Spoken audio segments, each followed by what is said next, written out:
Assalamualaikum warahmatullahi wabarakatuh. Good evening.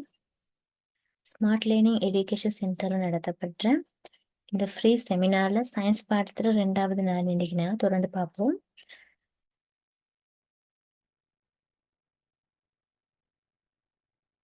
இதில் முதலாவது நாங்கள் டிஸ்கஸ் பண்ண பார்க்குற கேள்வி 2வது ஸ்ட்ரக்சர். அந்த 2வது ஸ்ட்ரக்சர் அதில் ஏ பகுதி ஒளித்தொகுப்பில் செய்யப்பட்ட பரிசோதனைகளில் ஒரு பரிசோதனை நாங்கள் கிட்டத்தட்ட 5 பரிசோதனை மாதிரி பார்ப்போம். அதில் ஒரு பரிசோதனையாக மையமாக கொண்டு தான் இந்த கேள்வி வினவப்பட்டிருக்குது. அப்போ என்ன கேள்வின்னு பார்க்கலாம். முதலாவது ஒளித்தொகுப்பின் மூலம் தாவர இலைகளில் மாப்பொருள் உற்பத்தி செய்யப்படுகின்றதா என்பதை கண்டுபிடிப்பதற்கு செய்யப்பட்ட ஒரு பரிசோதனையின் இரு படிமுறைகள் பின்வரும் பரும்படி வரைபடத்தில் தரப்பட்டுள்ளது. இது படிமுறை 1, அதே போல இது படிமுறை 2.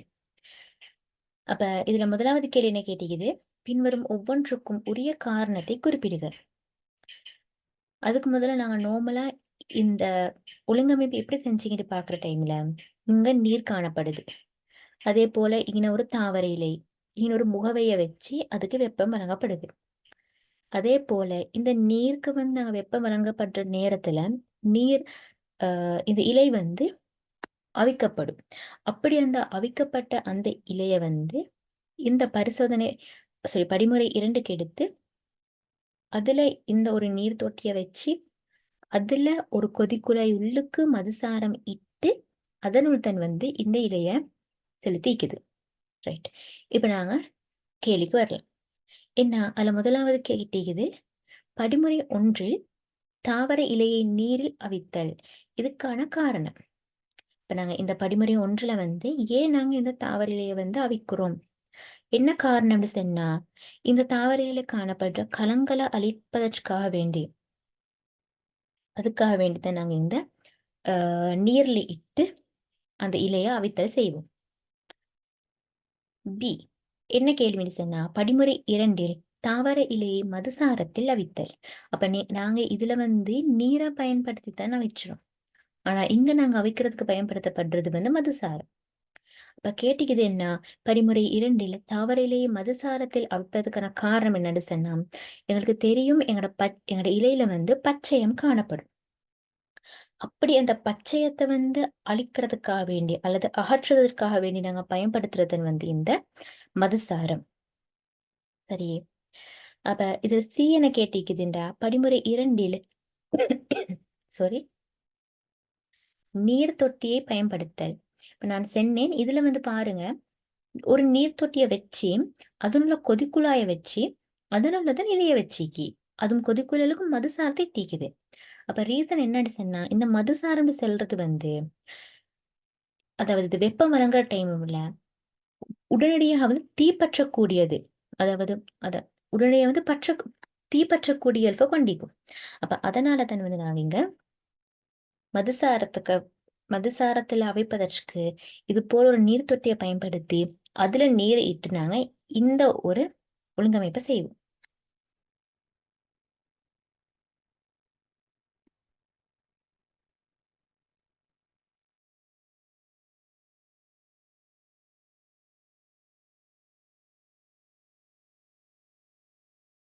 ரைட். இது 2வது வினா. படிமுறை 2ல் கொதிக்குழாயில் இருக்கும் மதுசாரத்தின் என்ன நிறமாற்றத்தை காணலாம். இப்ப நான் இந்த இடத்துல சொன்னேன், இந்த மதுசாரம் செல்றது எப்படிப்பட்ட ஒரு ஆண்டு சொன்னா, நாங்க இது ஒரு தாவர இலையை எடுத்துன்னு சொன்னா அந்த தாவர இலையில காணப்படுற பச்சையத்தை அகற்றும். அப்ப அந்த பச்சையம் செல்றது பச்சை நிறமாக காணப்படும்.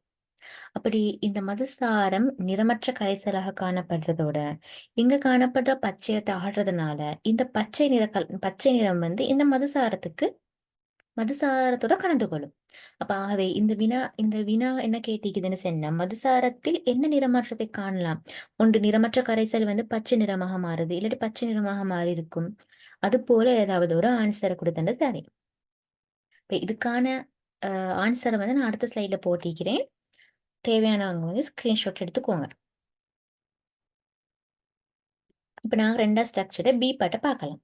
என்ன, ஒரு நுணுக்கு காட்டியின் ஊடாக அவதானிப்புகளை அடிப்படையாக கொண்டு வரையப்பட்ட ஒரு விலங்கு களத்தின் பரும்பரி வரைபடம் கீழே தரப்பட்டுள்ளது. அதுல PQRன்னு காணப்படுது. இப்ப முதலாவது என்ன கேள்வி கேட்டிக்குது, P, Q என பெயரிடப்பட்ட கட்டமைப்புகளில் பெயர்களை உரிய அடைப்புக்குள் எழுதுக. இங்க சொல்லிக்குது உரிய அடைப்புக்குள் எழுதுக.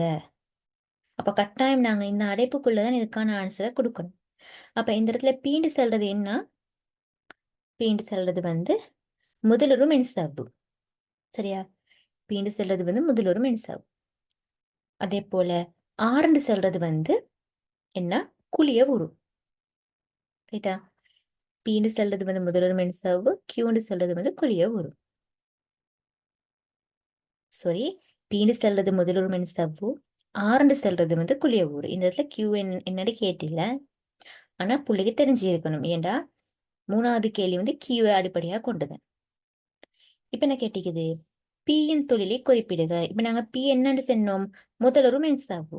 அப்ப என்ன, முதலுறு மென்சாவோட தொழிலை நாங்க குறிப்பிட்டா சரி. இந்த முதலுறு மென்சாவு எங்களுக்கு தெரியும், இவர் வந்து தேர்ந்து புகவிடும் மென்சாவாக தொழிற்படும். அதாவது பதார்த்தங்களை பரிமாற்றம் செய்யறது, அது போன்ற வேலைகளை செய்வதன் வந்து இந்த முதலுறு மென்சாவு.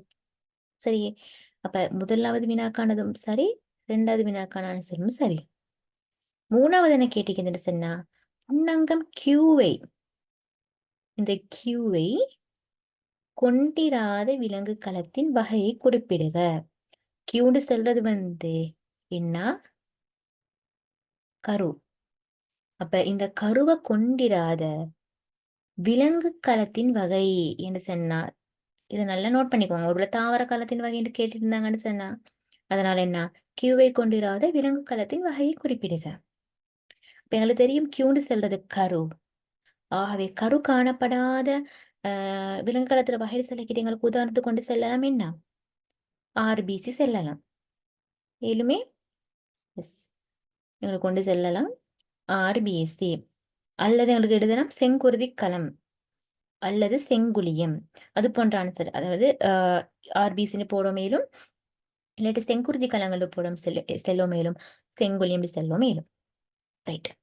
இப்ப நான்காவது வினா என்ன, விலங்கு களத்தில் இல்லாத ஆனால் ஒவ்வொரு தாவர களத்திலும் இருக்கும் கட்டமைப்பு யாது? நாங்க நார்மலா எங்களோட கிளாஸ் எல்லாம் நாங்க செஞ்ச டைம்ல பார்த்தோம், மெயினான டிஃபரெண்ட் என்ன, எங்களுக்கு தெரியும் தாவர களத்துல வந்து ஒளித்தொகுப்பு நடைபெறும். ஆகவே ஒளித்தொகுப்பு நடைபெறா அந்த இடத்துல வந்து என்ன, தாவர களத்துல வந்து ஈகிற கட்டுப்பு என்னன்னு கேட்டிக்குது. இப்ப நாங்க எங்களோட விலங்கு களம்னு செல்லக்கிட்ட வந்து அதுக்கு ஒரு வடிவம் உண்டு இருக்காது, சும்மா நோமலே இருக்கும். ஆனா அதே ஒரு தாவர களத்தை நாங்க வரைஞ்சுட்டு சொன்னா அது ஏதோ ஒரு ஷேப் கொண்டிற மாதிரி தான் எங்களுக்கு ஈக்கும். ரைட்டா, அப்ப இங்க முதலுறு மென்சாவு வெளிப்போர்வையாக காணப்படுற மாதிரி இங்க முதலுறு மென்சாவும் காணப்படும். ஆனா கலச்சுவர் அப்படின்ட்டு சொல்ற இன்னொரு கட்டமைப்பும் காணப்படும். ஆனா இந்த கலச்சுவர் வந்து எங்கட விலங்கு களத்துல காணப்பட மாட்டுச்சு. ஆகவே இதுக்கான ஆன்சர் என்னன்னு சொன்னா கலச்சுவர். இதுக்கான ஆன்சர் இதுல போட்டிக்கிறேன், வேணுமானாக்க ஸ்கிரீன்ஷாட் எடுத்துக்குவாங்க. இப்ப நாங்க எங்கட சி பாட்டை பார்ப்போம். சி பாட் வந்து எங்களோட தலைமுறை உரிமை, அதாவது எங்களோட கிரேட் 10ல 20வது பாடம்னு நினைக்கிறேன், அதிலிருந்து எடுக்கப்பட்ட ஒரு கேள்வி என்ன, ஒரு முட்டை தாய்க்களத்திலும் ஒரு விந்து தாய்க்களத்திலும் இடம்பெறும் இலிங்க நிறமூர்த்தங்கள் முறையே XXXY என காட்டப்பட்டுள்ளது. இதற்கேற்ப பின்வரும் பணச்சதுரத்தில் உள்ள ABCDEF எனும் அடைப்புகளை நிரப்புக. அப்ப இந்த இடத்துல வந்து தெரிஞ்சிருக்கணும், இந்த குறியீடு செல்வது வந்து ஆண் புணரியும், அதே போல இந்த குறியீடு வந்து பெண் புணரியும். எங்களுக்கு இப்படி தெரிஞ்சாத்தன் இதுக்கு உள்ளுக்கான ஆன்சர் எங்களுக்கு நிரப்பக்கூடியதா இருக்கும். இப்ப ஆண் புணரின்னு சொன்னா அது எப்படி காணப்படும் சொன்னா XYன்னு சொல்லி காணப்படும். அதே போல பெண் புணரின்னு சொன்னா அது XX காணப்படும். ரைட்டா, XX காணப்படும். அப்ப இந்த இடத்துல இந்த குறியீடு என்ன, பெண் புணரி. ஆகவே இந்த இடத்துல ஒரு X இருக்குது, அப்ப நான் இன்னும் ஒரு X இந்த இடத்துல போடுறேன். அதே போல இது ஆண், ஆண் புணரி. அப்ப இந்த இடத்துல y இருக்குது, x இல்ல. ஆகவே நான் x போடுறேன். இப்ப இந்த பன்னெண்டு சதுரங்கள் எப்படி? நான் நார்மலா பெருக்கி பெருக்கி போடுற போலத்தான். இப்ப இந்த எக்ஸும் எக்ஸும் நாங்க பெருக்கிற டைம்ல எக்ஸ் எக்ஸ்ன்னு வரும். அப்ப இந்த சீன்னு சொல்றது வந்து என்ன? X X. அதே போல இந்த எக்ஸையும் எக்ஸையும் பெருக்கின அதுவும் எக்ஸ் எக்ஸ். இங்க இந்த வையையும் எக்ஸையும் பெருக்கிற டைம்ல எக்ஸ் வைன்னு வரும். அதே போல இந்த வையையும் இந்த எக்ஸையும் பெருக்கிற டைம்ல எக்ஸ் வைன்னு சொல்லி வரும். ரைட். இதுக்கான ஆன்சர் இது போலதான் வரும். இதுல ரெண்டாவது கேள்வி என்னண்டா, இலிங்கமிணைந்த தலைமொழியுரிமை காரணமாக ஏற்படும் ஒரு பரம்பரை ஒழுங்கீனத்தை குறிப்பிடுக. இதுல நாங்க பரம்பரையாக நோய்கள் வந்து நிறைய பார்ப்போம். அதுலயும் இலிங்கமிணைந்த தலைமுறையுரிமை அடைதல் காரணமாக ஏற்படக்கூடிய நோய்களை கிட்ட நாங்க முக்கியமா ஒன்று பார்ப்போம். என்ன? ஹீமோஃபீலியா அல்லது குருதி உரியா நோய்னு சொல்லுவோம். Right right. இப்ப நாங்க அடுத்தது வந்து எங்களோட பேப்பர்ல 5வது எஸ்ஏ பாதியை பார்ப்போம். இந்த 5வது எஸ்ஏ வந்து எங்களோட உணவு சமன்பாட்டு தொகுதியோட சம்பந்தப்பட்டது. அப்போ உணவு சமன்பாட்டு தொகுதியோட சம்பந்தப்பட்டகிட்ட முதலாவது நாங்க தெரிஞ்சிருக்கணும் உணவு சமன்பாடுன்னு சொன்னா என்னன்னு சொல்லி. ரைட்.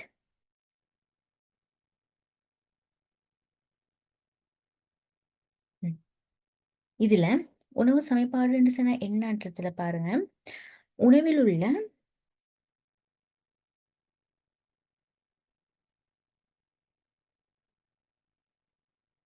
உள்ள சிக்கலான சேதன சேர்வைகள் அகத்துறிஞ்சும் வகையில் எளிய சேதன சேர்வைகளாக மாற்றப்படும் செயல்முறைக்கு நாங்கள் செல்லுவோம் என்ன? உணவு சமன்பாடு செல்வோம். இந்த உணவு சமன்பாடு வந்து ரெண்டு படிமுறைகள் நடைபெறும்.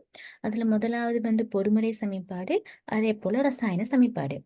இப்ப உதாரணத்துக்கு நாங்க பொறுமுறை சமன்பாடுன்னு சொல்றது வந்து எங்கட ஆரம்பத்துல எங்கட வாய்க்குறிப்பை இது எங்கட சமன்பாட்டு தொகுதின்னு சொன்னா இது எங்கட வாய்க்கொல்லி. அப்ப இந்த வாய்க்கொல்லியில இருந்து ஆரம்பிச்சு அப்படியே இந்த உணவு வந்து களத்தினூடாக வந்து அதே போல இங்க எங்கட இரைப்பை, முன் சிறுகுடல், அப்படியே சிறுகுடலினூடாக வைத்து பெருக்குடலினூடாக வந்து இந்த இடத்துல நேர்குடல் குதம்பலியை வந்து மனம் வெளியேறும். அப்ப அப்படி இந்த வாய்க்குழியிலிருந்து ஆரம்பிச்சு இறுதிவரை நடைபெறதுல வந்து அந்த இடத்துல ரசாயன சமன்பாடும் நடைபெறும், அதே மாதிரி பொறிமுறை சமன்பாடும் நடைபெறும். அதுக்கு உதாரணம் வந்து இந்த இடத்துல தந்து இருக்குது என்ன? என்னோட வாய்க்குழி. என்னோட வாய்க்குழியில வந்து நாங்க உணவு வந்து எங்களோட பற்களால் அந்த மெல்ற டைம்ல ஏற்படுற அந்த சமன்பாடுக்கு நாங்க சொல்லுவோம் வந்து பொறுமுறை சமன்பாடுன்னு சொல்லி. அதே போல இப்ப நொதியங்களோட தொழிற்பாடால மேற்கொள்றதுக்கு நாங்க சொல்றது வந்து ரசாயன சமன்பாடு. அதன் இந்த இடத்துல சொல்லிக்குது, இரசாயன சமன்பாட்டின் போது உணவிலுள்ள நீர்க்கரையா சிக்கலான சேதன சேர்வைகள் குறித்த நொதியங்களின் தொழிற்பாட்டினால் நீரில் கரையக்கூடிய எளிய கூறுகளாக மாற்றப்படும். சரியா? இப்ப உதாரணத்துக்கு இப்ப நாங்க பார்த்தோம், வாய்க்குழியில வந்து ஏன்னா உணவு வந்து பற்களால சிறிய துண்டுகளாக உடைக்கப்படுறது வந்து பொறுமுறை சமன்பாடு போல எங்களோட வாய்க்குழியிலே இன்னொரு சமன்பாடு நடைபெறும். அது வந்து ரசாயன சமன்பாடு. அது இந்த அமைலேஸ், அதாவது இந்த தயனின்று செல்லப்பட்ட அந்த நொதியத்தால வந்து மாப்பொருள் வந்து மோல்ட்ரோஸாக மாற்றப்படும். அப்ப இந்த இடத்துல வந்து பொறுமுறை சமன்பாடாக வந்து உணவு வந்து சிறிய துண்டுகளாக உடைக்கப்படுறதும், ரசாயன சமன்பாடாக வந்து இந்த அமைலேஸ், அதாவது தயனின்று செல்லப்பட்ட நொதியத்தினால மாப்பொருள் வந்து மோல்ட்ரோஸாக மாற்றப்படுற இந்த ரெண்டு சமன்பாடுமே வந்து வாய்க்குழியில் நடைபெறும். சரியா? இப்ப நாங்க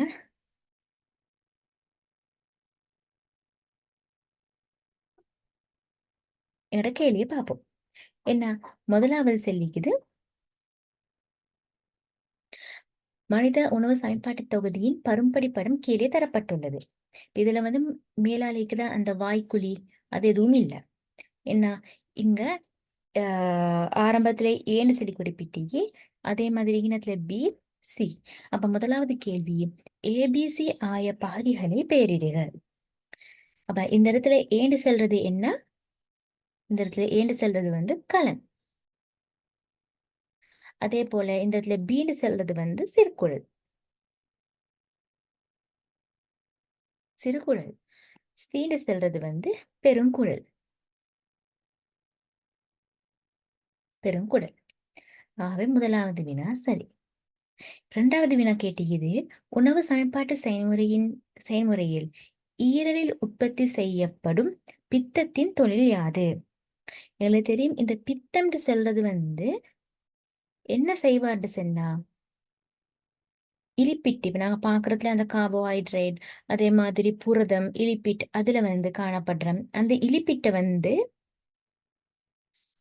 இந்த பித்தம் வந்து என்ன செய்யும்னு சொன்னா, குழம்பாக்கம் செய்யும். சரியா? குழம்பாக்கம் செய்யும்.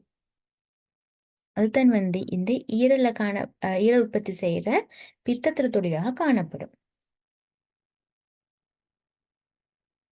அடுத்து இந்த மூணாவது கேள்வி, சதைய சாற்றில் இருக்கும் புரதத்தை சமிபாடடைய செய்யும் நொதியம் என்னான்னு கேட்டிக்குது. ரைட்.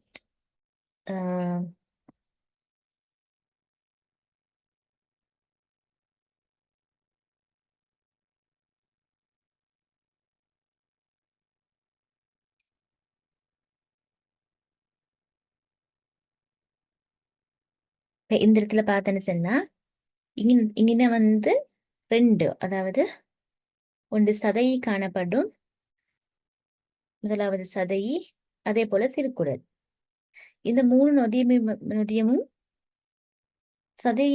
சதையை உற்பத்தி செய்யப்பட்ட நொதியமும், அதே போல இங்க காணப்படுற இந்த 4 நொதியமும் சிறுகுடல் உற்பத்தி செய்யறதா காணப்படும். அப்ப உதாரணத்துக்கு இந்த மாப்பொருளை வந்து நாங்க மோல்ட்ரோஸாக மாத்தணும்னு சொன்னா அந்த இடத்துல எனக்கு தேவைப்பட்ட நொதியம் வந்து இந்த அமைலேஸ். அதே போல புரதத்தை வந்து பல்பெப்டைடாக மாத்தணும்னு சொன்னா திருச்சின் தேவைப்படும். லிப்பிட்டை வந்து கொழுப்பமிலமாகவும், அதே போல கிளிசரோலாக மாத்தணும்னு சொன்னா இலிப்பேஸ் அப்படின்ட்டு சொல்ற இந்த நொதியம் வந்து தேவைப்படும். இது வந்து எங்கட சதையில நடைபெற சமிபாட்டு. இதே எங்கட சிறுகுடல் எடுத்தேன்னு சொன்னா மோல்ட்ரோஸை வந்து குளுக்கோஸாக மாத்தணும்னு சொன்னா மோல்ட்ரேஸ்ன்னு சொல்ற நொதியம் தேவைப்படும். அதே போல சுக்ரோஸை வந்து குளுக்கோஸாகவும் ஃப்ரக்டோஸாக மாத்தணும்னு சொன்னா சுக்ரேஸ்ன்னு சொல்லப்பட்ட நொதியம் வந்து தேவைப்படும். அதே போல லெக்டோஸை வந்து குளுக்கோஸாகவும், அதே போல கலக்டோஸாக மாத்தணும்னு சொன்னா லெக்ட்ரேஸ் இந்த இடத்துல உதவும். அதே போல பல்பெப்டைட்டை வந்து அமினோ அமிலமாக மாத்துறதுக்கு வந்து பெப்டிடேஸ் அப்படின்னு சொல்லப்பட்ட நொதியம் வந்து இனத்து உதவும். அப்ப இது மொத்தமாக ஈற்று விளைபொருள் அப்படின்னு பாக்குற டைம்ல வந்து எங்களுக்கு செல்லலாம். இந்த கார்போஹைட்ரேட்டோட வந்து ஈற்று விளைபொருளா வாரது வந்து ஒரு சர்க்கரைடு. எனக்கு தெரியும், ஒரு சர்க்கரைடுகளுக்கு வாரது வந்து குளுக்கோஸும் ஃப்ரக்டோஸும், அதே போல கலக்டோஸும். இந்த இடத்துல புரதத்தை எடுத்துட்டு சொன்னா புரதம் வந்து அமினோ அமிலங்களாக மாற்றப்படும். அதே போல இலிப்பிட்டு எடுத்துட்டு சொன்னா இலிப்பிட்டு வந்து கொழுப்பமிலங்களாகவும், அதே போல கிளிசராலாகவும் மாற்றப்படும். இப்ப இந்த இடத்துல வந்து நாங்க பார்ப்போம் என்ன உங்களுக்கு கேட்டுக்கிற கேள்வி, உணவு சமைப்பாட்டின் சதைய சாற்றில் இருக்கும் புரதத்தை சமிபாடடை செய்யும் நொதியம். அப்ப சதைய சாற்றுல காணப்பட்ட நொதியங்கள் என்னென்ன? அமைலேசும் திருச்சின்னும் இலிப்பேசும். அப்ப இந்த இடத்துல புரதத்தை சமிபாடடைய செய்யற நொதியம் வந்து என்ன? திருச்சி. ஆகவே ஆன்சர் வந்து திருச்சினா காணப்படும். அடுத்த மூணாவது வினா சரி.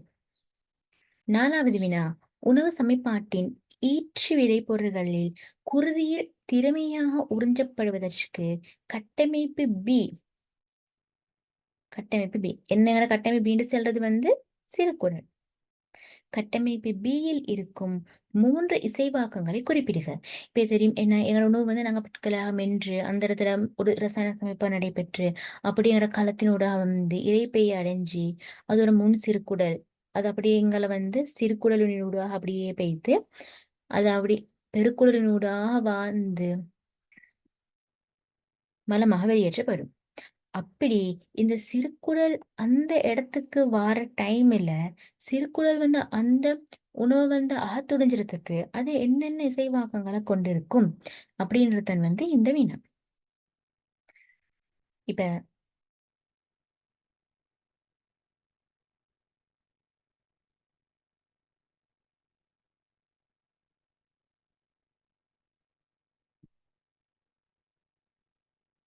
இந்த இடத்துல இதுதான் வந்து எங்களோட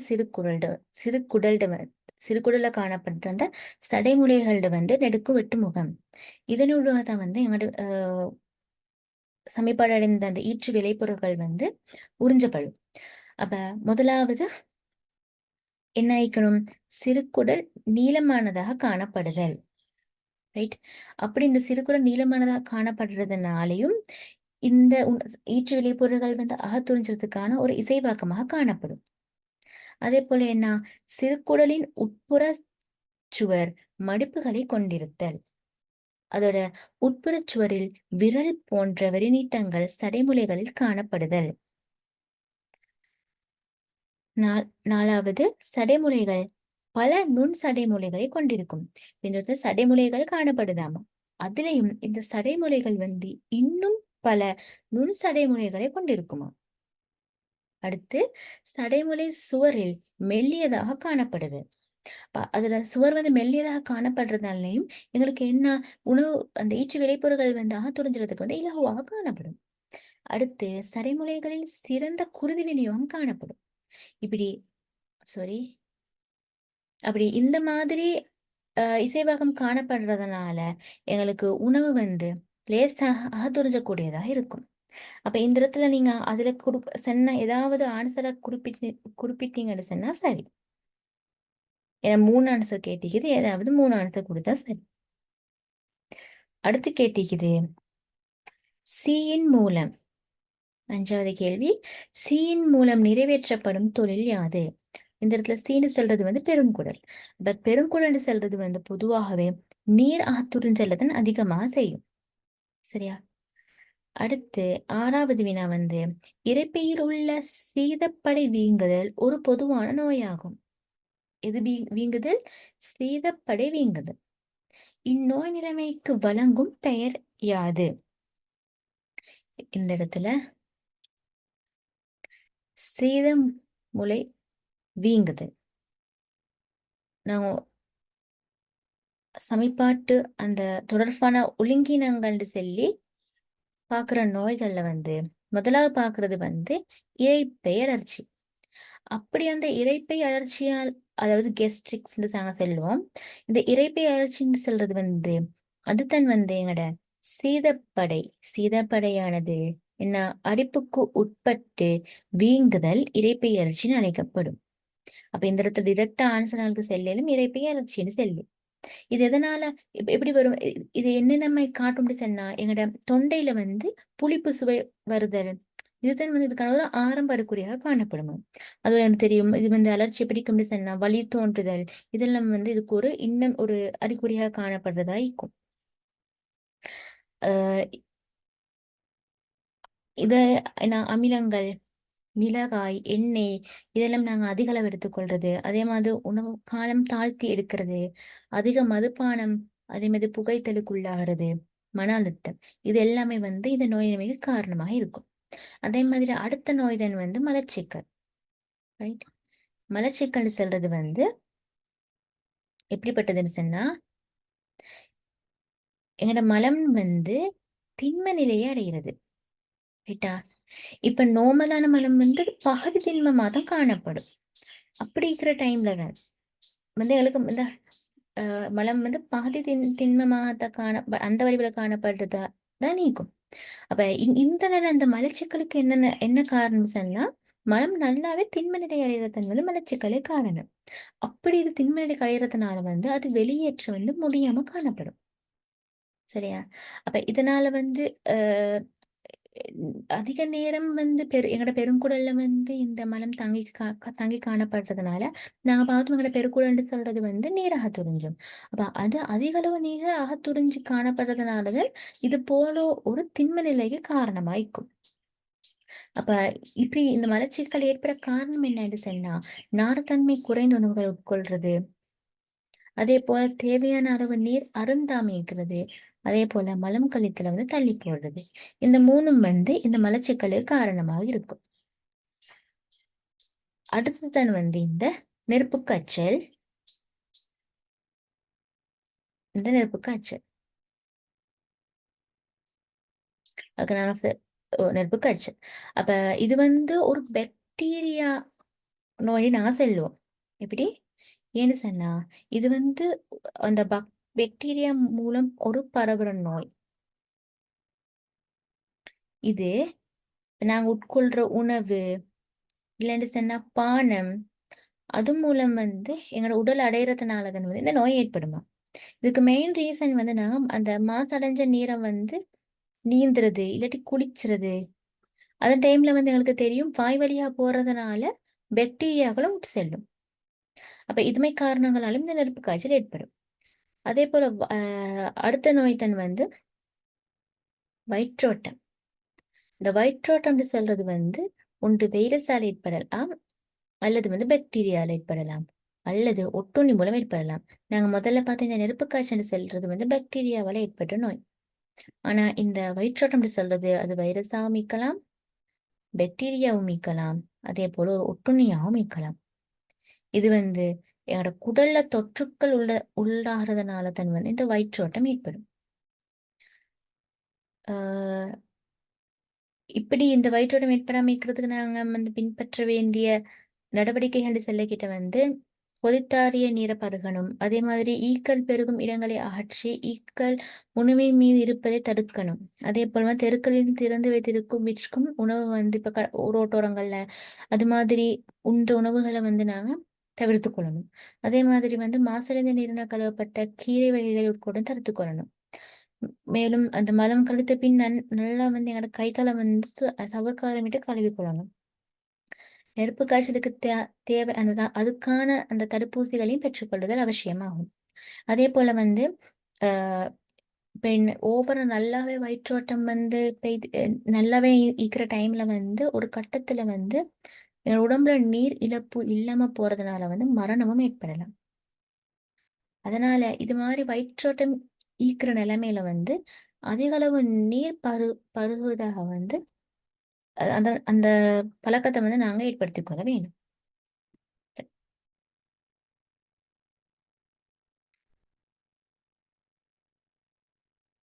அப்ப இதுக்கான 6வதுக்கான ஆன்சரும் சரி என்ன இரைப்பில் உள்ள சீதப்படை வீங்குதல் ஒரு பொதுவான நோயாகும். இந்நோய் நிலைமைக்கு வழங்கும் பெயர் என்ன? அதுக்குதான் நாங்க சொல்றது வந்து இரைப்பை அழற்சி.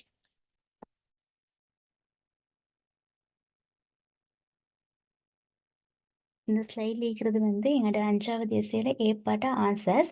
தேவையானவங்க வந்து ஸ்கிரீன்ஷாட் எடுத்துக்கோங்க. நாங்க எங்களோட அடுத்த கொஸ்டின் அதாவது 5வது எஸ்ஏட வந்து பி பட்ட பார்ப்போம். ரைட். இது வந்து கேட்டிருக்கிறது வந்து குருதி. ஏன்னா குருதி ஒரு விசேட தொடுப்பிலியம் ஆகும். அப்ப தொடுப்பிலியம் சில கிட்ட வந்து நாங்க எங்களோட விலங்கிலியத்தை வந்து கிட்டத்தட்ட 4ஆ பிரிப்போம். அந்த நாளும் என்னென்ன முதலாவது வந்து மேலணி இலையம். ரைட். முதலாவது வந்து மேலணி இலையம். 2வது வந்து தொடுப்பிலையம். 3வது வந்து என்ன தசை இலையம்.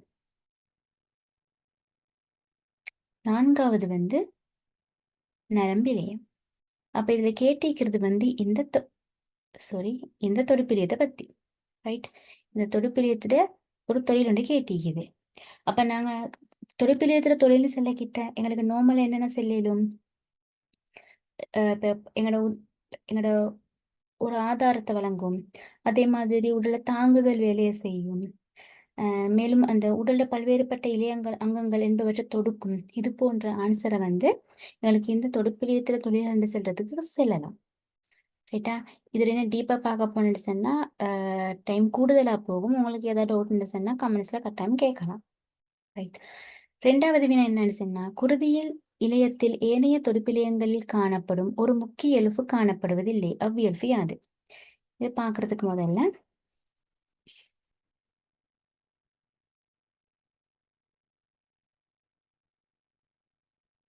நாங்க எங்கட குருதியை பத்தி நார்மலா பார்த்துட்டு வருவோம். முதலாவது என்ன இது அந்த படத்துல குறிப்பிடப்பட்டிருக்கிற படம் தான் இந்த படம். இது என்ன படம் சொன்னா குருதி குருதி திரவிலியமும் துணிக்கைகளும். ரைட். அப்ப இதுல முதலாவது இந்த இந்த இதுல மேற்பகுதியில காணப்படுறதுக்கு நாங்க சொல்றது வந்து குருதி திரவ இலையம். ரைட், இந்த குருதி திரவ இலையம் கிட்டத்தட்ட 55% காணப்படும். கிட்டத்தட்ட 55% காணப்படுறது வந்து இந்த குருதி திரவிலையம். அதோட கீரை காணப்படுறதுக்கு நாங்க சொல்றது வந்து குருதி சிறு துணிக்கைகள். அது 45% வந்து காணப்படும். அதோட வந்து நாங்க குருதி எடுத்தோம்னு சொன்னா குருதியை வந்து நாங்க ரெண்டா பிரிப்போம். எப்படி? முதலாவது சிறு துணிக்கைகள் செல்லியும் அதே போல திரவிலையம் செல்லியும். அந்த சிறு துணிக்கைகளை நாங்க மூணா பிரிப்போம். ஒன்று செங்குருதி கலம், அதாவது எங்கட ஆர்பிசி.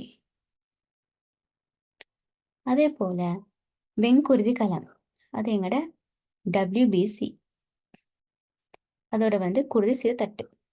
அப்ப இந்த வெங்குருதி கலத்தை வந்து நாங்க மேலும் ரெண்டா பிரிச்சோம். ஒன்று சிறுமணி கொண்டவை, அதே மாதிரி சிறுமணி அற்றவைன்னு சொல்லி. இந்த சிறுமணி கொண்டதை வந்து நாங்க மூன்றா பிரிப்போம். ஒன்று நடுநிலை நாடி, இயேசு நாடி, மூல நாடி. அதே போல சிறுமணி அற்ற வெண்குருதி கலத்தை நாங்க ரெண்டா பிரிச்சோம். நினைவு குழியமும் ஒற்றை குழியமும். சரியா? அப்ப எங்களுக்கு கேட்கப்பட்டிருக்கிற கேள்வி என்ன?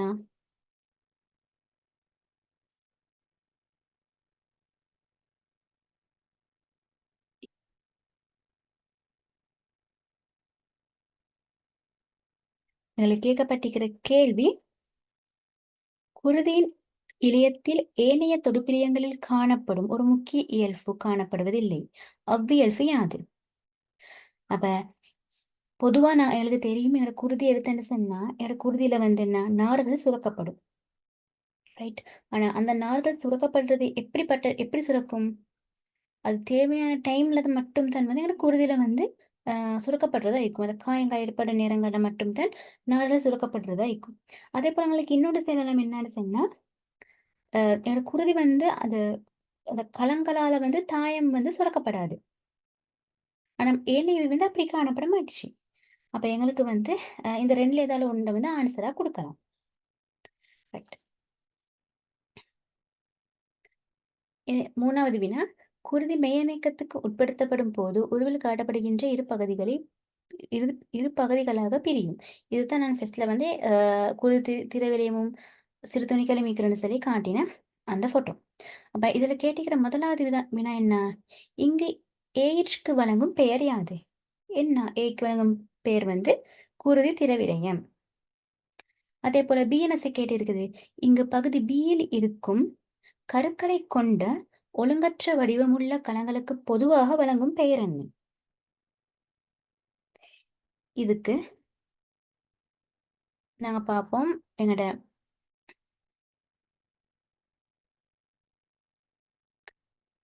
செங்குருதி கலத்தை பத்தி நார்மலா பார்ப்போம். முதலாவது செங்குருதி கலம்னு சொல்றது வந்து இது எப்படி கொண்டு சென்னா இரு குழிவான வட்டத்தட்டுருவான கலங்கள் ஆகும். இந்த போட்டோவை பார்த்தா உங்களுக்கு விளங்கும். ரைட்டா? இதே ஒரு மனிதர்ல கிட்டத்தட்ட குருதியின் கன மில்லி மீட்டருக்கு 5 மில்லியன் செங்குருதி கலங்கள் உண்டு. அந்த அளவு எங்களோட குருதியில வந்து செங்குருதி கலம் காணப்படுது. ஏன்னு சொன்னா எனக்கு தெரியும், ஆக்சிஜனை கொண்டு போறதுக்கான மெயினான தொழிலை செய்யறது வந்து இந்த செங்குருதி கலம். அதோட இது வந்து எப்படி காணப்படும்? செந்நிறமாக காணப்படும். முக்கியமா இந்த இடத்துல தெரிஞ்சிருக்கணும், இதுல வந்து கருக்கள் காணப்படாது. ரைட்டா? இதுல வந்து கருக்கள் காணப்படாது. அதே போல இது வந்து செவ்வெண்பு மச்சையில் உற்பத்தி செய்யப்படுறதோட இதுல ஆயுட்காலம் கிட்டத்தட்ட 4 மாதங்கள் ஆகும். ரைட்டா? இதுல தெரியும், குருதியில வந்து ஹீமோகுளோபின் காணப்படுற. ரைட். அந்த ஹீமோகுளோபின் அந்த ஹீமோகுளோபின் சொல்றதுல வந்து அதோட நிறம் வந்து செந்நிறமாக காணப்படும். அதோட வந்து இந்த ஹீமோகுளோபினோட இணைஞ்சுதான் வந்து இந்த ஆக்சிஜன் இணைஞ்சி என்ன ஒரு சேர்வை உருவாக்கொண்டு சென்னா ஒட்சி ஹீமோகுளோபினாக மாறும். அப்ப இந்த வடிவிலத்தன் வந்து எங்களுக்கு குருதி வந்து உடல் முழுக்க கடத்தப்படுறதாக காணப்படும். அடுத்தது வந்து எங்கட வெண்குருதி கலம், அதாவது டபிள்யூபிசி.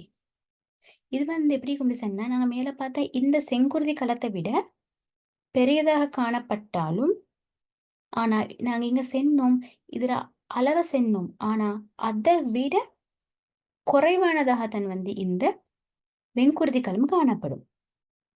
இதுவும் என்பு மச்சையில இது வந்து செவ்வெண்பு மச்சையில் உற்பத்தியாக்கப்படும், இது எண்பு மச்சையில் உற்பத்தியாக்கப்படும். அதோட இங்க வந்து கருக்கள் கொண்டதா காணப்படும். ஆனா நாங்க இங்க சென்னும் கருக்கள் வந்து காணப்பட மாட்டுச்சுன்னு சொல்லி இந்த இடத்துல இந்த வெங்குருதி கரண்டு சொல்றது வந்து கருக்களை கொண்டிக்கும். அதனால இது நிறமற்றதா காணப்படும். அதோட வந்து இந்த நிறமற்றதாக காணப்படுறதுனால அதை நாங்க இதுக்கு சொல்றது வந்து வெங்குழியம் சொல்லி செல்வோம். இதர ஆயுட்காலம் வந்து நாங்க 4 மாதங்கள் சென்னோம். ஆனா இதர ஆயுட்காலம் வந்து சில தினங்களே ஆகும். இது வந்து செங்குருதி கலம், அதாவது அளவை செல்லிக்குது. இப்ப செங்குலியம் வந்து 600 சென்னா 600க்கு ஒரு வெங்குருதி கலம் அந்த மாதிரி தான் காணப்படுமா. நாங்க வெங்குருதி கலத்தை ரெண்டா நாங்க பிரிச்சு சென்னோம். ஒன்றை சென்னோம் சிறுமணி கொண்டது செல்லியும் சிறுமணி அற்றது செல்லியும். அந்த சிறுமணி கொண்டதை நாங்க 3ஆ பிரிச்சது இந்த நடுநிலை நாடி, ஏச நாடி, மூல நாடி. சிறுமணி அற்றது வந்து நிணநீர்க்குழியமும் ஒற்றை நாடியும். இப்ப கேள்விக்கு வருவோம்.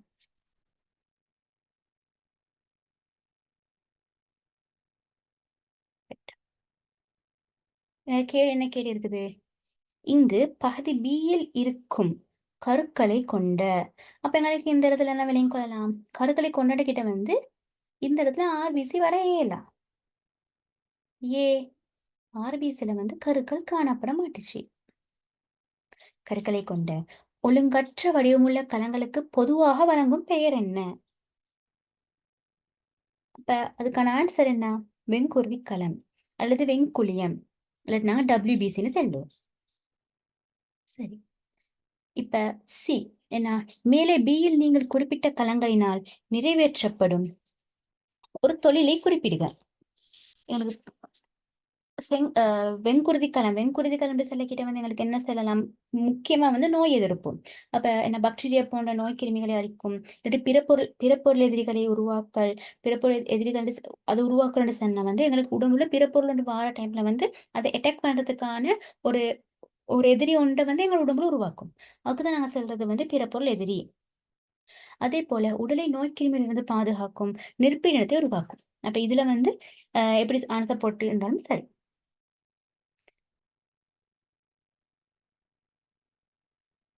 இதுக்கான ஆன்சரான ஸ்லைட் நீங்க பார்த்துக்கோங்க, தேவையானவங்க.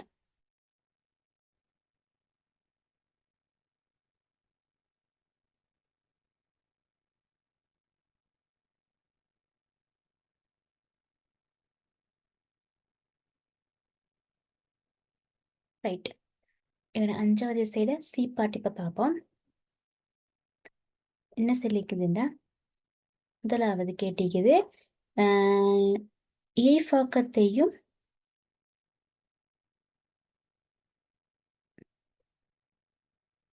ஏஃபாக்கத்தையும் ஒரு சீர்திர நிலையையும் பேணுவதற்கு மனித உடலில் 2 தொகுதிகள் தொழிற்படுகின்றது. அவற்றில் ஒன்று நரம்பு தொகுதி ஆகும். ரைட்டா? இப்ப நாங்க கொஞ்சம் எங்கட இந்த பாடப்பகுதியை பார்த்துட்டு வருவோம். ரைட், என்ன? முதலாவது மனித ஏஃபாக்கமும் ஓர் சீர்திர நிலையும். இது நேர ஹெடிங். இப்ப இதுல முதலாவது வந்து எங்களுக்கு இப்போ ஒவ்வொரு புறச்சூழல் இருந்தும் ஒவ்வொரு சத்தங்கள், ஒவ்வொரு தூண்டல்கள் ஏதாவது ஒன்று எங்களுக்கு ஏற்படும். அப்படி புறச்சூழலில் நடைபெறும் மாற்றங்கள் தூண்டல் நாங்க செல்லுவோம். எப்படி? புறச்சூழலில் நடைபெறும் மாற்றங்கள் தூண்டல் செல்லுவோம். அப்படி அந்த தூண்டலை இனம் காண்பதற்கு உதவும் புலன்களை நாங்க செல்லுவோம், வாங்கிகள் செல்லுவோம். ரைட்டா? அப்படி எங்களோட உடம்புல காணப்படுற வாங்கிகள் வந்து கண், காது, மூக்கு, நாக்கு, தோல். ரைட், இதுகள் வந்து எங்களோட உடம்புல வாங்கிகளா தொழிற்படும். இப்ப எங்களுக்கு கேள்வியில செல்லிங்கிறது வந்து என்ன?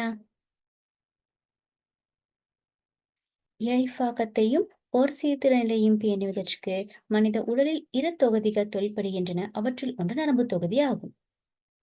ரைட், என்ன? ஒன்று செல்லிக்குது நரம்பு தொகுதி, 2வது வந்து அகஞ்சுரக்கும் தொகுதி. இது எப்படி கொண்டு சென்னா ஒன்றோடு ஒன்று தொடர்பு பட்டதா காணப்படும்.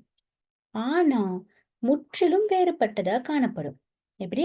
முற்றிலும் வேறுபட்டதா காணப்படும். அது எப்படி வேறுபடுறேன்டா, உதாரணத்துக்கு நான் நரம்பு தொகுதியால நடைபெறுறது ஏய்ஃபாக்கம், நரம்பு ஏய்ஃபாக்கம்னு சொல்றது போல, ஆம்சு ஆண்சுரக்கும் தொகுதியால நடைபெற அந்த ஏய்ஃபாக்கத்தை நாங்க செல்லுவோம் ரசாயன ஏய்ஃபாக்கம்னு செல்லுவோம். இப்ப இந்த நரம்பால நடக்கிற அந்த கணத்தாக்கம் நரம்புகளால ஊடுகடுத்தப்பட்டு அது ஒரு விளைவு காட்டுக்கு செல்லும். ஆனா எங்களோட இந்த அகஞ்சுரக்கும் தொகுதின்னு எப்படி எதனால அது விளைவு காட்டி அடையும்னு சொன்னா, ஹோமோன்கள் அங்க பங்கு கொள்றது ஹோமோன்கள். அந்த ஹோமோன்கள் குருதிக்குள்ள சுரக்கப்பட்டு அதனோட சென்று தன் விளைவு காட்டிய அடையும். ரைட். அப்ப இதுக்கான ஆன்சர் என்ன? ஏய்ஃபாக்கத்தையும் ஓர் சீர்திருத்த நிலையையும் பேணுவதற்குரிய மற்றைய தொகுதி இங்க செல்லிக்கிறது நரம்பு தொகுதி. ஆகவே இதுக்கான ஆன்சர் அகம் சுரக்கும் தொகுதி.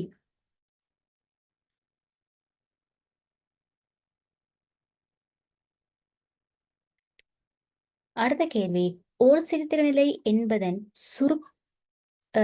ஓர் சீர்திருத்த நிலை என்பதன் கருத்தை சுருக்கமாக குறிப்பிடுக. பார்ப்போம்.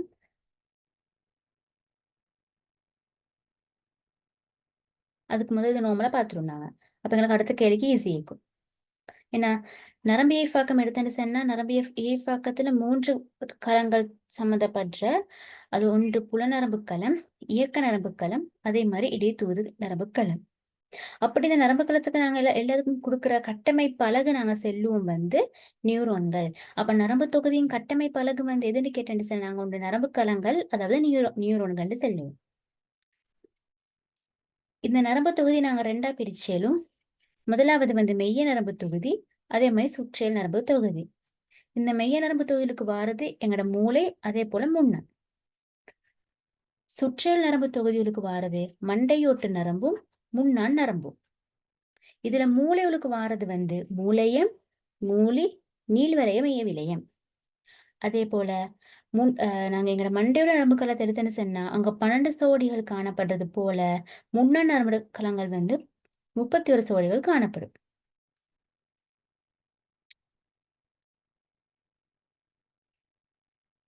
நாங்க டீப்பா பார்க்கல, டைம் கன்சியூம்ல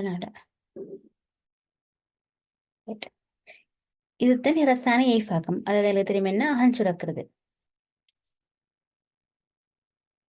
இது அந்த சுரக்கும் ஹோமோன்களை சுரக்கும் ஒவ்வொரு சுரப்பிகள் உண்டு. கபச்சுரப்பி, அதே போல தைராய்டு, சதையி, எட்ரினல், விதை, சூலகம். இதுகள் இதுதான் ஒவ்வொரு ஹோமோன்கள் உற்பத்தியாக்கப்படும். அந்த உற்பத்தியாக்கப்பட்டு இப்ப உதாரணத்துக்கு இந்த கபச்சுரப்பின்னு செல்றது என்ன ஹோமோன்? வளர்ச்சி ஹோமோனை சுரக்குமா. அது தொழிற்பாடு என்ன? புரத தொகுப்பு அதிகரிக்கும். அது போல இப்ப வேற என்ன செல்லலாம் எங்களுக்கு? இப்ப எங்களோட சதையில இன்சுலின் செல்றதும் குளுக்கோகோன் செல்றதும் உற்பத்தியாகப்படும். இது இப்ப உதாரணத்துக்கு இன்சுலின் எங்களோட குருதியில குளுக்கோஸ் மட்டத்தை குறைக்கும். உதாரணத்துக்கு கூடுற டைம்ல அதை குறைக்கிறதுக்கு உதவுறது இன்சுலின். அதே போல குருதி மட்டத்துல குருதியில குளுக்கோஸ் மட்டத்தை கூட்டும். உதாரணத்துக்கு குளுக்கோஸ் மட்டம் குறைஞ்சுன்னு சொன்னா அதை கூட்டத்துக்கு உதவுற இந்த ஹோமோன் குளுக்கோகோன். இப்ப இது மாதிரி தொழில்கள்ல இது செய்யும். ரைட். இப்ப இந்த ஓர் சேர்த்திட நிலை அப்படின்னு சொன்னா என்னண்டா, இப்ப உதாரணத்துக்கு எங்களோட சூழல் வெப்பநிலை அதிகரித்து கொண்டு போகுது. அப்ப சூழல் வெப்பநிலை அதிகரித்து கொண்டு போறேன்னு சொல்லி எங்களோட உடம்போட வெப்பநிலை அதிகரித்து போறேன்னு சொல்லேலுமா? இல்ல. எங்களோட உடம்பு அப்படி அதிகரித்து செல்ல அனுமதிக்காது. அதுக்கான செயற்பாடுகள் எல்லாம் எங்களோட உடம்புல நடந்து எங்களோட உடம்போட சராசரி வெப்பநிலையை தான் பேணிக்கொண்டு இருக்கும். அப்ப அப்படின்னு ஒரு சிறு நிலைன்னு சொன்னா என்னன்னு சொன்னா, புற சூழலில் மாற்றங்கள் ஏற்பட்டாலும் அங்கிகளின் உடலில் அகச்சூழல் நியம நிலையில் பேணுதல் ஓர் சீர்திருநிலை எனப்படும். ரைட். இப்ப நான் கேள்விக்கு வருவோம். ஓர் சீர்திருநிலை என்பதன் கருத்தை சுருக்கமாக குறிப்பிடுக. அப்ப எங்களுக்கு அந்த புறச்சூழல் நான் ஃபர்ஸ்ட்ல காட்டின அந்த ஆன்சரை கொடுத்தாலும் சரி, இந்த இடத்துல அந்த கருத்தை சுருக்கமாக குறிப்பிடுகன்னு சொல்லிக்கு. அப்ப நார்மலா எங்களுக்கு எப்படி சொல்லலாம்? உடலின் அகச்சூழலை மாறாது பேணல். ரைட். மூணாவது கேள்வி நரம்பு தொகுதியின் கட்டமைப்பலகு. நாங்க பார்த்தோம் என்ன நரம்பு தொகுதியின் கட்டமைப்பலகு வந்து நியூரோன்கள் அல்லது நரம்பு களங்கள்ல செல்லுவோம். நாலாவது கேள்வி தெரிவினையில் கணத்தாக்கங்கள் செல்லும் பாதை தெரிவில் எனப்படும். வாங்கியிலிருந்து விளைவு காட்டி வரையில் உள்ள ஒரு தெரிவிலையை பாய்ச்ச வரைபடமாக முறையே குறிப்பிடுக. பெண்ணா, ஒரு வாங்கியில் இருந்து தகவல் ஒன்று வந்து பெறப்படும். ரைட்டா?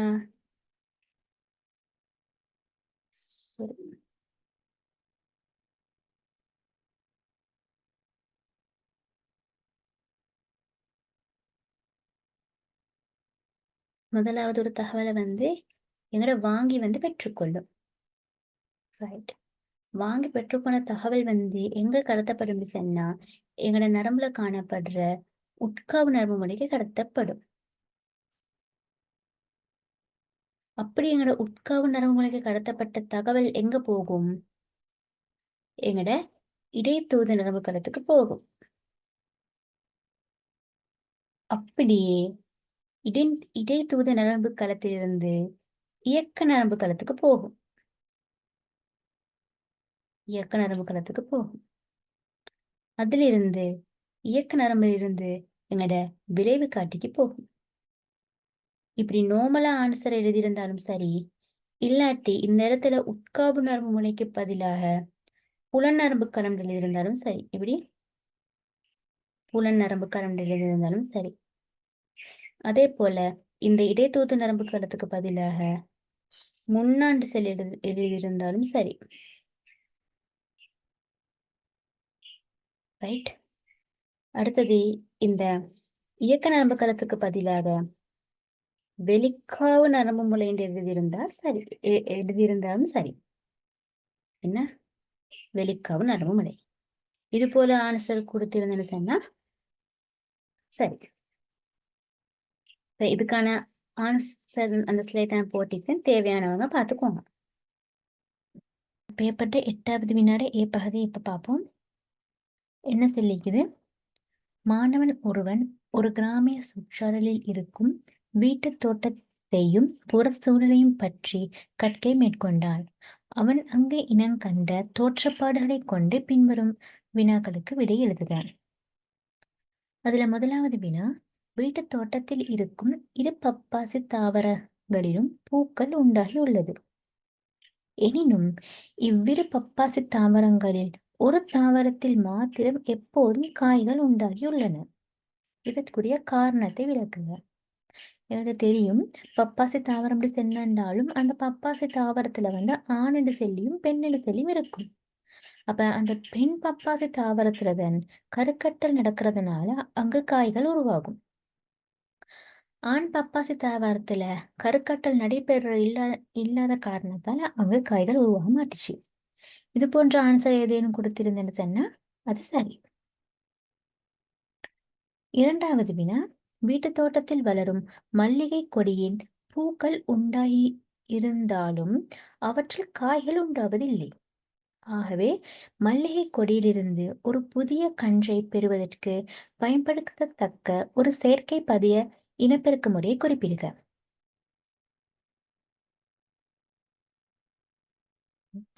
நாங்க எங்கட தாவர இனப்பெருக்கம்.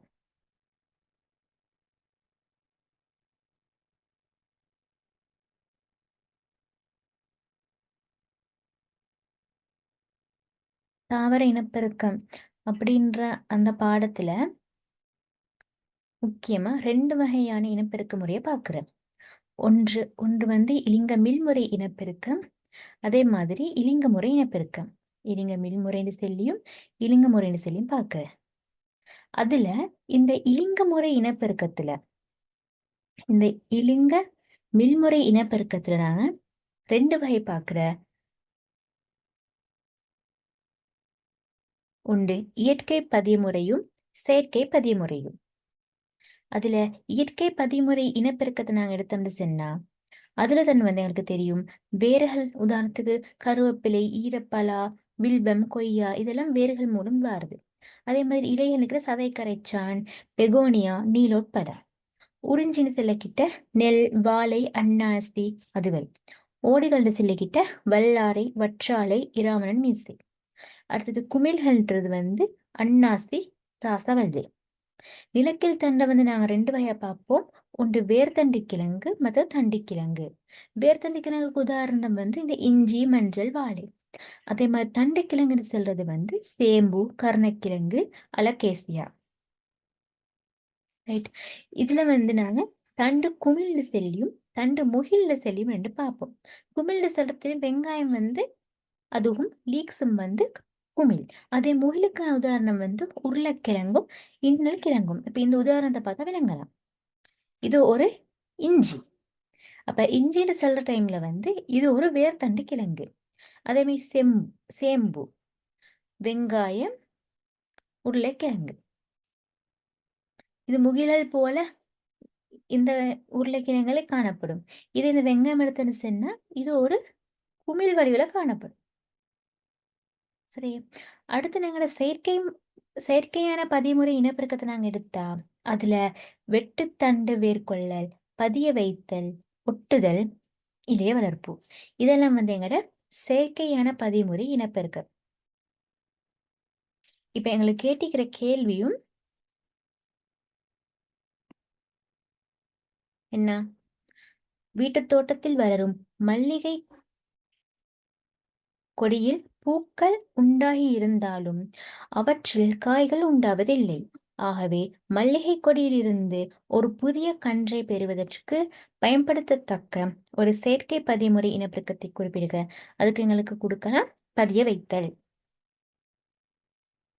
மூன்றாவது வினா, வீட்டு தோட்டத்தில் இருக்கும் கிளிரோடென்ட்ரஸ் தாவரத்தின் பூக்களின் கேசரங்கள் குறியிலிருந்து அப்பால் வளைந்து இருக்கின்றமை அவதானிக்கப்பட்டது. இந்த இசைவாக்கத்தின் முக்கியத்துவம் யாது?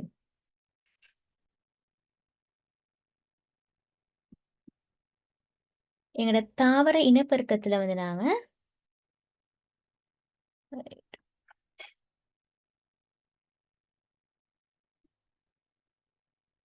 நாங்க ரெண்டு வகையான அந்த மகரந்த சேர்க்கை நடக்கிற ரெண்டு முறைகள் பார்ப்போம்.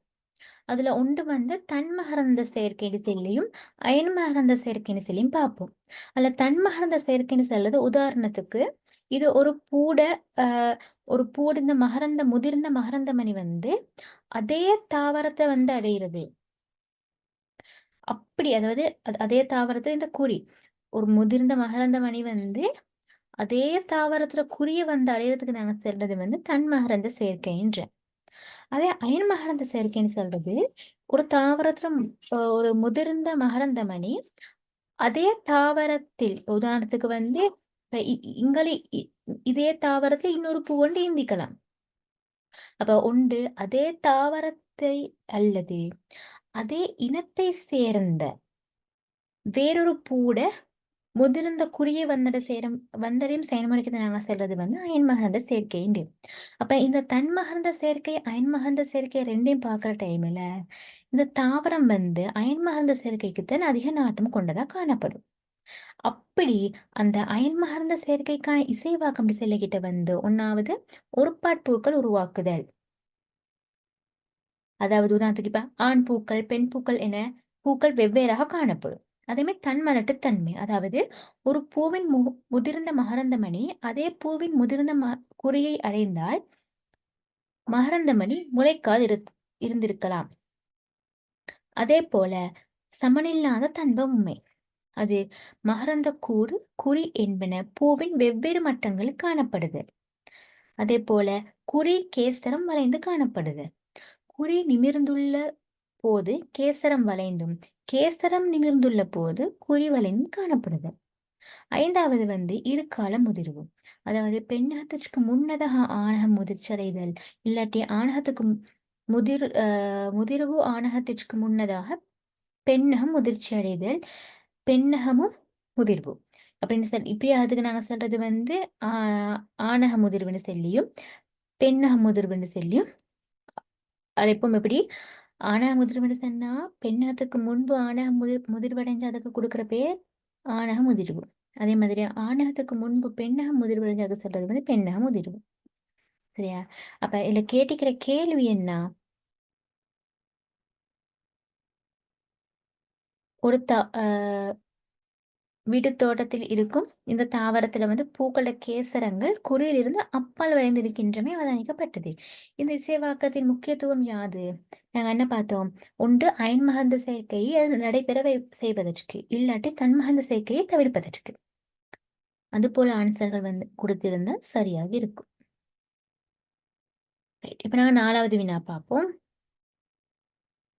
ஒரு தாவர இலை மீது இருக்கும் ஒரு சிறிய விலங்கை கைவில்லையினூடாக அவதானித்த போது மூட்டுகள் உள்ள கால்களும் துண்டங்களாக்கப்பட்ட என்ன மூட்டுகள் உள்ள கால்களும் துண்டங்களாக்கப்பட்ட உடலும் இருக்க காணப்பட்டது.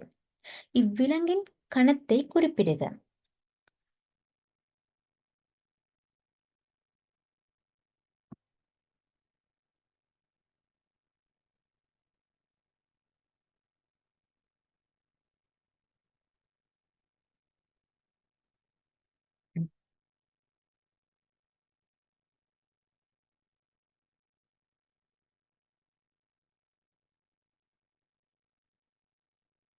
ரைட்.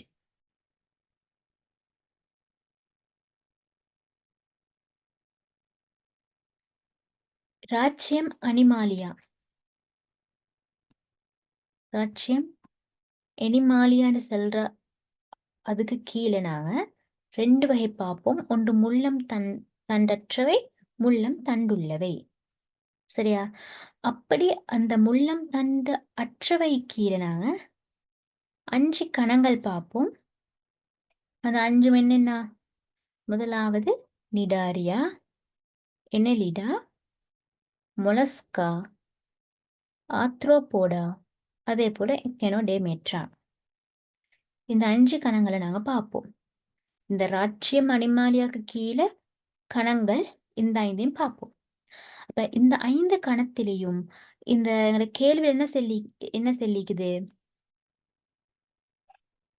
மூட்டுக்கள் உள்ள கால்களும் துண்டாக்கப்பட்ட உடலும்.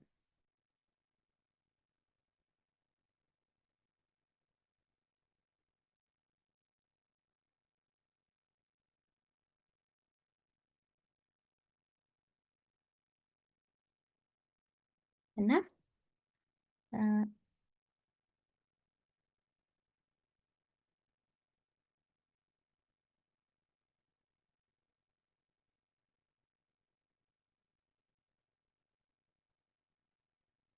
என்ன கேள்வி கேட்கப்பட்டது?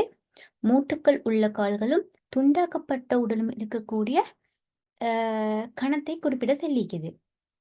அப்ப இந்த இடத்துல நாங்க பார்த்தோம்னு சொன்னா என்னோட ஆத்ரோபோடாட சிறப்பியல்புகளுக்கு கீழே நாங்க பார்த்தா இந்த ஆத்ரோபோடா உள்ளுக்கு நாங்க எங்களோட சிறப்பான இயல்புகள் பார்க்குற டைம்ல அது முதலாவது தரை சூழல் மற்றும் உவர்நீர் நன்னீர் சூழல வாழும். அதே போல முப்படையாக காணப்படும், உடற்குழி காணப்படும். இதுல முக்கியமான மூட்டுக்கால்களை கொண்ட கால்களுடையவை. அதனால் நாங்க அதுக்கு அளிக்கிற பேர் வந்து மூட்டுக்காலிகள். அதே போல இதுல செல்லிக்குது என்ன? உடல்கள் துண்டங்களாகப்பட்டிருக்கும். துண்டங்கள் ஒன்று சேர்ந்து பெரிய உடற்பிரிவுகளை தோற்றுவிக்கும். அது என்னென்ன சொல்லி? தலை, அதே போல நெஞ்சு, வயிறு.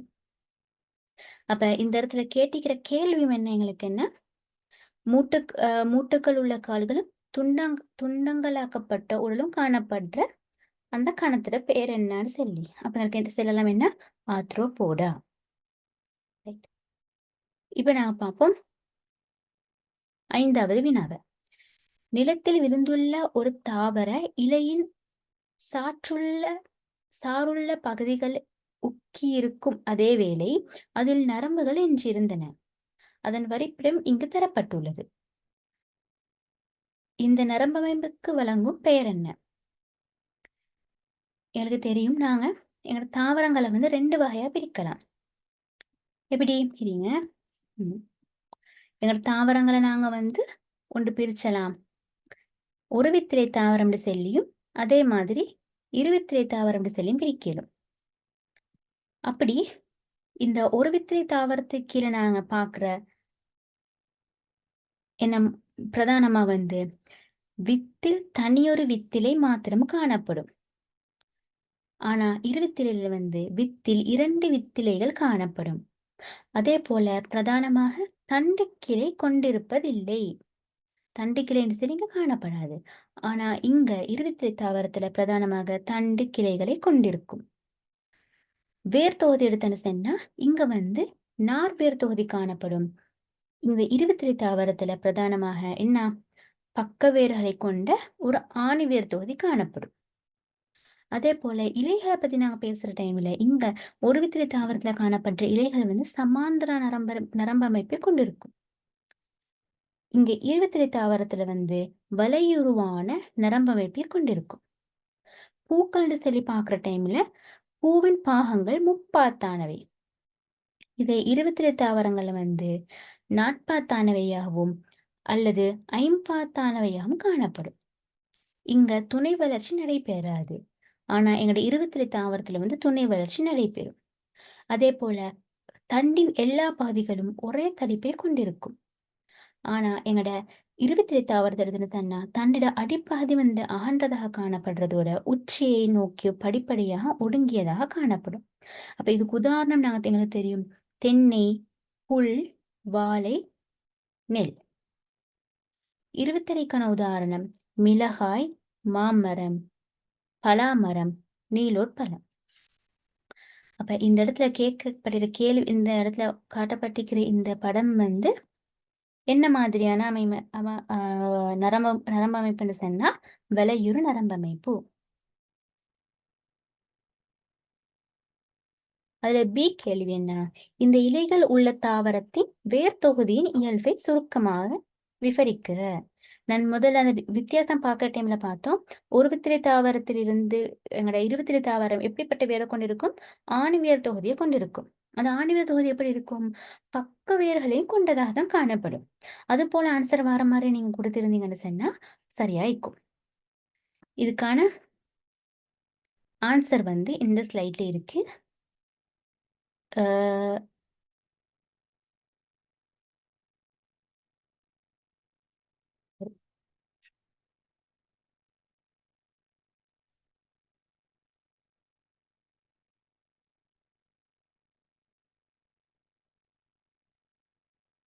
அடுத்த 6வது கேள்வி என்ன? ஓர் முக்கிய பகுதி மீது இருக்கும் 4 அவயவங்களை கொண்ட ஒரு விலங்கின் செதில்கள் இல்லாத ஈரமான தோல் இருக்கின்றமை அவதானிக்கப்பட்டது. இவ்வியல்பு முள்ளந்தண்டுளி வகைக்குரியது. நாங்க பாக்குற டைம்ல முதலாவது நாங்க ஆத்ரோபோடவெல்லாம் பார்த்தோம், ரைட்டா? இப்ப கேட்டிக்கிறது வந்து முள்ளந்தண்டுள்ளவைய வச்சு கேட்டிக்குது, சரியா? நான் ஃபர்ஸ்ட்டுக்கு பார்த்தது எப்படி? முள்ளந்தண்டற்றவைகளுக்கு தான் நாங்க பார்த்தோம்.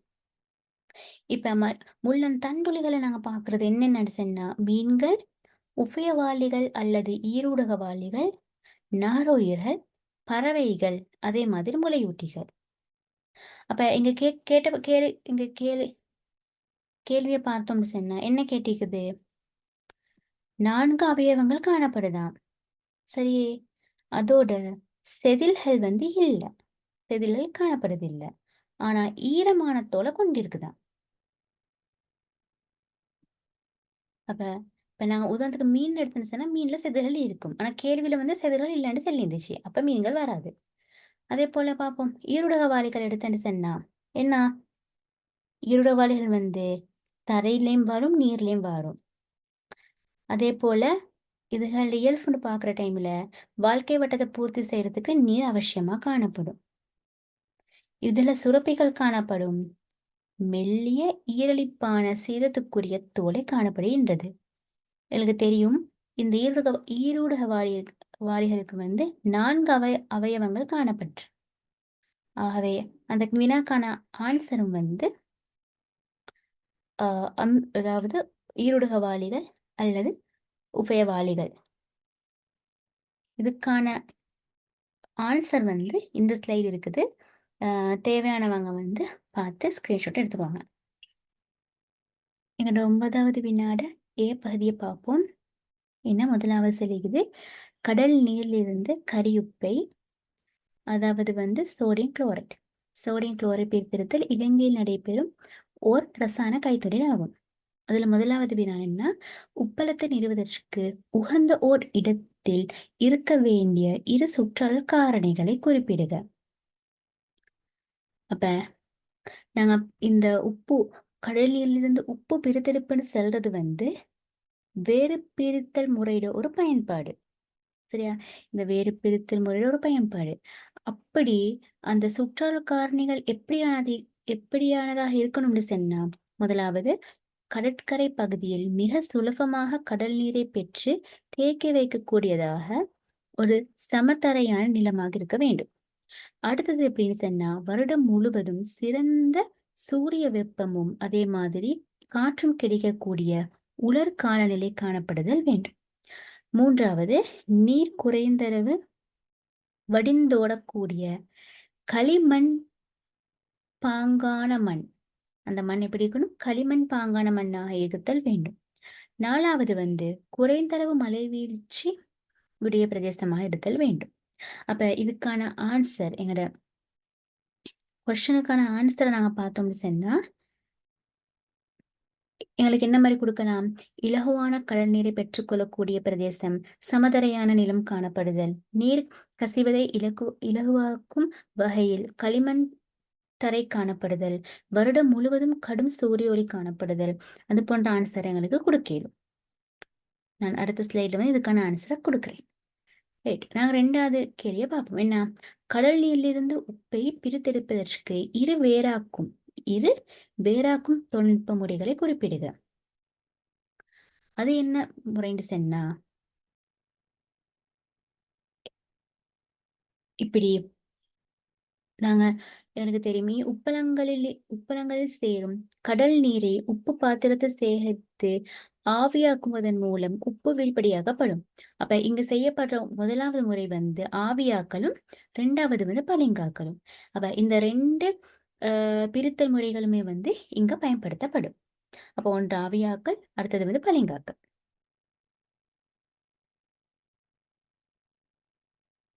மூன்றாவது வினா, உப்பளத்திலிருந்து தரைக்கு கொண்டு வரப்பட்ட உப்பு அரியத்தின் வடிவத்தில் குவிக்கப்பட்டு ஏறத்தாழ 6 மாதங்களுக்கு விடப்படுகிறது. அதுக்கான காரணம், இப்ப நாங்க எங்களோட உப்பை வந்து கிட்டத்தட்ட 3 படிமுறை கீழே நாங்க செய்வோம்.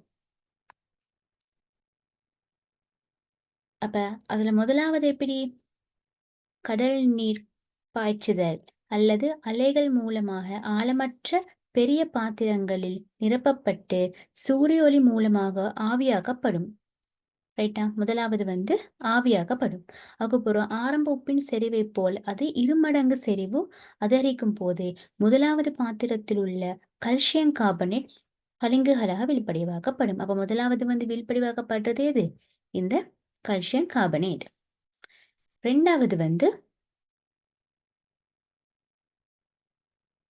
ரெண்டாவது எப்படி, இப்போது இந்த நீர் இடைத்தர அளவுடைய பாத்திரங்களை நோக்கி விடப்படும். நாங்க முதலாவது பாத்திரத்திலிருந்து இப்ப ரெண்டாவது பாத்திரத்துக்கு கொண்டு போறோம். அப்பாத்திரத்தில் கரைசலுள்ள நீர் மேலும் ஆவியாக்குவதன் மூலம் ஆரம்ப உப்பு செறிவை போல 4 மடங்கு. அப்ப முதலாவது எத்தனை மடங்கு இருந்து கூடின, 2 மடங்கு, இப்ப 4 மடங்கு. அப்ப அந்த இடத்துல வந்து என்ன, கல்சியம் அப்ப இந்த இடத்துல வந்து கல்சியம் சல்பேட் வந்து பளிங்குகளாக வீழ்படிவாகும். சரியா, அப்ப முதலாவது வந்து கல்சியம் கார்பனேட், ரெண்டாவது வந்து கல்சியம் சல்பேட். இப்ப நான் பார்ப்போம் மூன்றாவது. என்ன, மூன்றாவது எப்படி, கல்சியம் சல்பேட் வீழ்படிவாகிய பின்னர் இக்கரைசலை 2ஆம் நிலை பாத்திரத்தில் இருந்து 3ஆவதாக உள்ள சிறிய அளவுடைய பாத்திரத்தை நோக்கி பாயவிட்டு அங்க இன்னும் ஆவியாக்கப்படுமா. ரைட்டா, அப்படியே அந்த ஆவியாக்குறதுனால முதலாவது 2 மடங்கு செறிவாகினுச்சு. அதுக்கு பிறகு 4 மடங்கு. இந்த 3வது படிமுறையில செறிவு 10 மடங்கு அதிகரிக்கப்படும். சரியா? எப்படி? செறிவு 10 மடங்கு அதிகரிக்கப்படும். அப்ப இந்த இடத்துல NaCl அதாவது உப்பு பாத்திரத்தில் பளிங்குகளாக வெளிப்படிவாக்கப்படும். இந்த இடத்துல NaCl. அப்படி என்ன இப்படி 3வது அந்த தடாகத்துல படிந்த அந்த NaCl உடைய இடத்து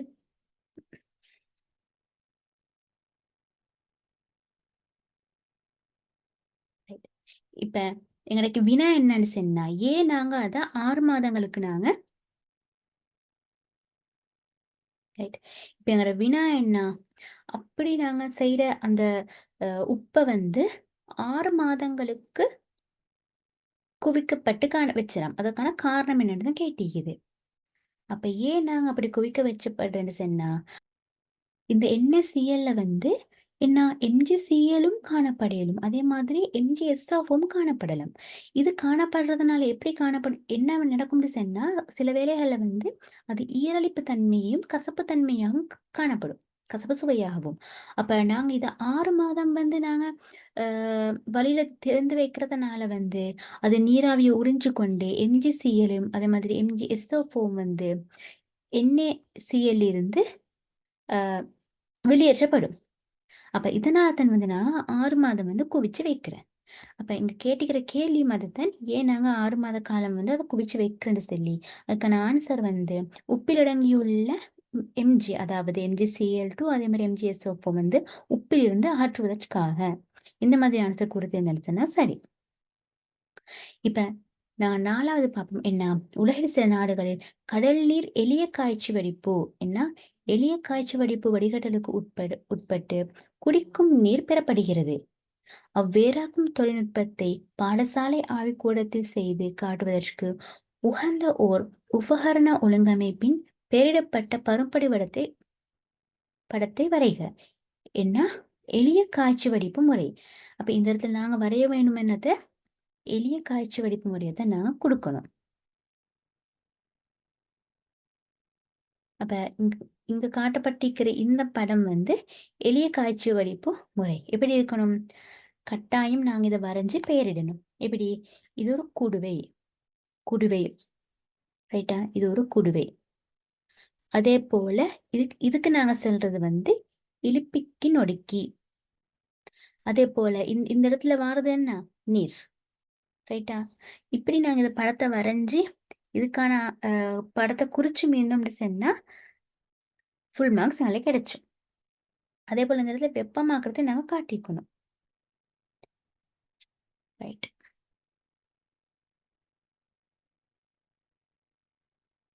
அடுத்து 5வது கேள்வி,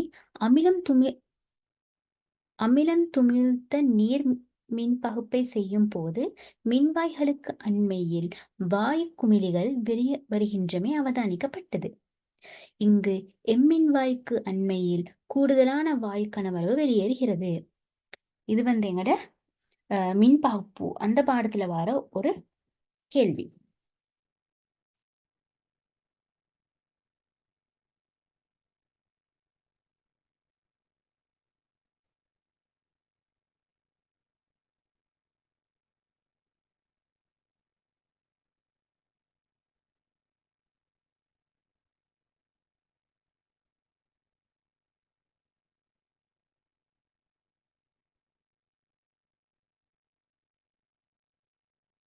எங்களோட 9வது வினாட நாங்க முதல் 4 வினாக்களும் அதுக்கான விளக்கத்தை நாங்க பார்த்துட்டோம். இப்ப இந்த 5வது வினா பார்ப்போம். இந்த 5வது வினா என்ன கேட்டிருக்குது?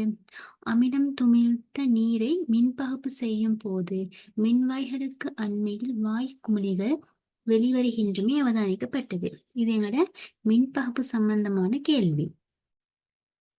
அப்ப எங்களோட மின்பகுப்பு நாங்க எடுத்தோம்னு சொன்னா அதுல முதலாவது நாங்க பாக்குறது உருகிய சோடியம். என்ன? உருகிய சோடியம் குளோரைட்டை கார்பன் மின்வாய்களை பயன்படுத்தி மின்பகுத்தல். அது நாங்க முதலாவது பாக்குற எங்களோட ஒரு மின் பகுப்பு. ரெண்டாவதா நாங்க பார்க்கறது வந்து நீர்க்கரைசல்களை மின் பகுத்தல். அதே போல மூன்றாவது வந்து அமிலம் துமிக்கப்பட்ட நீரை மின் பகுத்தல். எங்களோட பேப்பர்லயும் இது தொடர்பான கேள்வி கேட்டிருக்குது. அப்ப அதுக்கான அந்த படம் தான் வந்து இது. இந்த படம் தான் வந்து அந்த என்ன அமிலம் துமிக்கப்பட்ட நீரை மின் பகுத்தலுக்கான இது. இதுல வந்து அனோட் வந்து இங்க காணப்படுது. அதே போல கத்தோட் மறை முடிவிடம், அனோட் வந்து நேர் முடிவிடம். அப்ப இந்த இடத்துல வந்து மறை மின்வாய், அதாவது கத்தோட நிறைய பேரை தாக்கம். இப்ப எனக்கு தெரியும் மறைன்னு கத்தோடு சொல்றது மறை. அப்ப மறையை நோக்கி எது வரும்? நேர்த்தன் வந்து வரும். அப்ப இந்த இடத்துல வந்து H+ன்னு சொல்றது நேர். ஆகவே இது வந்து H2 ஆக மாறி இந்த மறை மின்வாய் களத்தின் அந்த பக்கத்துல நடைபெற தாக்கம் இது. அதே போல நேர் மின்வாய்ன்னு சொல்றது வந்து பிளஸ். அப்ப நேர் மின்வாயை நோக்கி வாரது எது? மறை. அப்ப இனத்துல இந்த OH மைனஸ் வந்து O2 ஆக மாறும். அதே போல H2 வரும், H2O வரும். அப்ப இந்த இடத்துல நீங்க பாத்தீங்கன்னு சொன்னா இந்த ரெண்டு இடத்துலயுமே வந்து வாயு வெளியேறும். என்ன கத்தோட்ல வந்து H2 வெளியேறது போல என்னோட்ல வந்து O2 வெளியேறும். அப்ப இங்க வந்து ரெண்டுலயும் வாய்க்காட அந்த கனவளவை நாங்க பாக்குற டைம்ல வந்து என்ன கத்தோட்ல இருந்து வாயிட கனவளவு என்னோட்ல இருந்து வாயிட கனவை விட அதிகம். அப்ப என்ன இந்த இடத்துல வந்து H2 தான் வந்து அதிகமாக காணப்படும். அப்ப எங்களோட கேள்வியை நாங்க பார்த்தோம்னு சொன்னா என்ன முதலாவது கேள்வி கேட்டிக்குது, இங்கு எம்மின் வாய்க்கு அண்மையில் கூடுதலான வாயுக்கணுவல வெளியேறும். அப்ப நாங்க இங்க டிரெக்ட் எங்களுக்கு செல்லும் எங்க கத்தோடுக்கு அருகையில இல்லாட்டி மறை மின்வாய்க்கு அருகையில. அப்ப ரெண்டாவது கேள்வி என்ன கேட்டிக்குது, அம்மின்வாய்க்கு அண்மையில் வெளிவரும் வாயு யாது? நான் சொன்னேன் என்ன வாயு இந்த இடத்துல வரும்? H2. இதை நேர் மின்வாய்க்கு அருகில வர்றது வந்து O2. ரைட். இதுதான் வந்து எங்களோட 9வது கேள்வியிட வந்து ஸ்கீம் ஆன்சர். தேவையானவங்க பார்த்துக்கோங்க. தேங்க்யூ.